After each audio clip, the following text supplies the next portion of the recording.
This is a quick look at the Sanrenmu 681. So you'll see behind this, there's another knife, which looking just quickly, you'd probably think is the exact same. But this is the 681, and this is the 640, I can't remember the exact, BUC something, let's see. It's the BUC-PH. So on GearBest, there are two of these on sale, not on sale, but for sale at the moment. And they're both called the 6040 BUC, and then one is PH, which is this, the other one is this one, which it has another two letters. I can't remember off the top of my head, but I'm just mentioning that these both are purchased from GearBest, and this one is also sold as a 6040, but it's actually the 681. So what that is basically the predecessor of, or this is the predecessor of this. So this is the 6040 PH. You'll notice just a quick overlook comparison. You can see if you can spot it out yourself.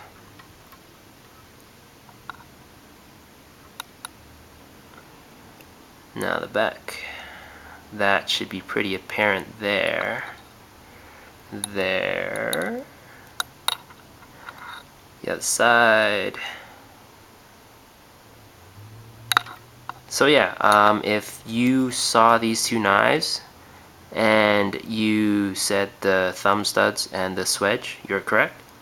So this over here is the 681, the predecessor, and this is the 6040.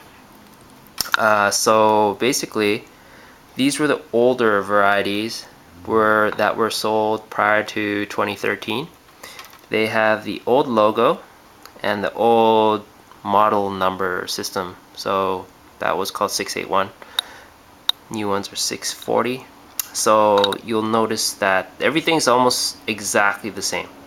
The only thing that's different is obviously the logo, which is the R in the old variety of Sanrenmu's, and the newer ones now have the three, I think, Chinese characters they are. And the thumb studs. So you can see the thumb studs there. The older ones on the left here have kind of a mushroom shape. So the top is kind of flared out, whereas on the old one it's just a cylindrical thumb stud that tapers down toward the tip. Both work virtually well. I wouldn't say one is better than the other, honestly. Having used both, deploying them is pretty much the same. So those two are the differences: the logo, thumb studs, and the blade shape, very slightly.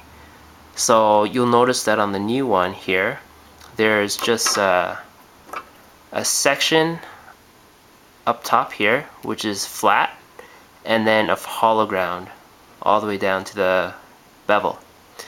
Now on the old one, the 681 here, it's kind of hard to tell with the lighting in here, but there's still, let me try, there we go, try and hold that still.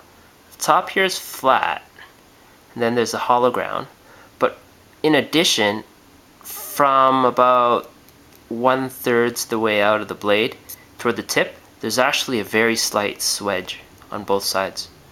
Now it's very hard to tell, but you'll just have to take my word for it, given my horrible lighting and camera situation here. But maybe I could make that. There, you can kind of tell there. So on the left is the new one, where you'll only see the flat and then a hollow ground. You'll see the flat terminate right there, whereas on the right hand side, the 681, the flat goes to about there, and then there's a minor swedge at the back spine toward the tip. So that minor swedge will, and I mean this is really minuscule, but it might lighten the weight very, very slightly, but I think it's negligible. But it would also increase, I guess, piercing capabilities, but again, it's minuscule, negligible in my opinion. It's mainly just an aesthetic thing, I think. Both have jimping, which is really purposeful and functional. And yeah, this is a keychain knife. It's a small keychain knife, EDC, which is how I will carry it. I am currently carrying this actually for my EDC keychain, and it's been excellent. The old one right here will eventually get some pocket or keychain time. This is just a quick comparison. So if you were to see these out there, you'll know the differences. Pretty much the same. Highly recommended knife. Lock back. Oh, another thing is the lock back. So there's four differences. So on the newest one here, you'll see when I depress the back spring, you don't see anything in the lock bar. Whereas on the old one, there's a little gap right there. Not sure why that is, but you can see that gap right there. If you look right there, where the tip is pointing, there's a little hole. Don't know why that is. It's pretty apparent there.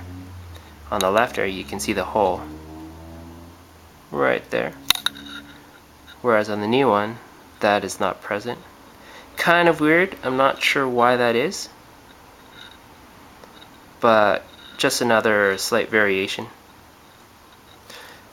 In any case, excellent keychain knives, highly recommended. Either the 681 or the 640. If you have either of these knives, have any opinions and comments, put them below. Until next time, thanks for watching.